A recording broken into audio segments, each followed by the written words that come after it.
События происходят в деревне, на которой по сценарию планируется покушение. На месте села планируют построить завод. У сельчан есть всего лишь 2 недели, чтобы покинуть свои дома, собрать вещи. Но нельзя забрать лишь самое важное – историю. Неожиданно там появляется волшебное существо, которое может исполнить любое желание. История про выбор, который делает каждый из нас. Смогут ли сельчане устоять перед ним? У меня персонаж – это озаренный Богом человек, который может исполнять желания. Но желания у всех, конечно же, разные.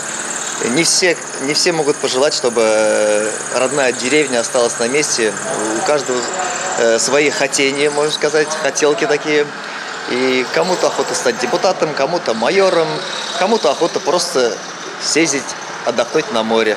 Трагикомедия «Чего твоей душе угодно» – заключительный спектакль в этом сезоне. Уже сейчас на сцене театра идут монтажные работы по установке декораций. Но это обстоятельство не мешает труппе продолжать свои репетиции, не теряя драгоценные минуты.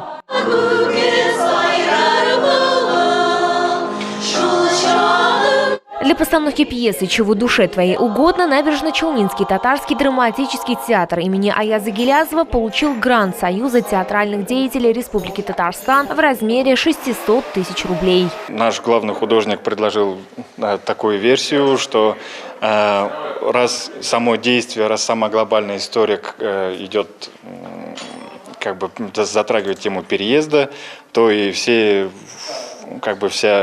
сущность, все люди, они уже упакованы, они уже находятся в этом. То есть это некий такой тоже своеобразный символ. Челнинцы смогут посмотреть премьеру 21, 22 и 23 апреля. Также в новом сезоне труппа готовит для зрителей «Диляфрюзге» Дурткиеу по пьесе Туфана Миннулина и «Белый колфак» Мирхайдара Файзи. Лилия Гатина, Сергей Вильданов. Новости Челны ТВ.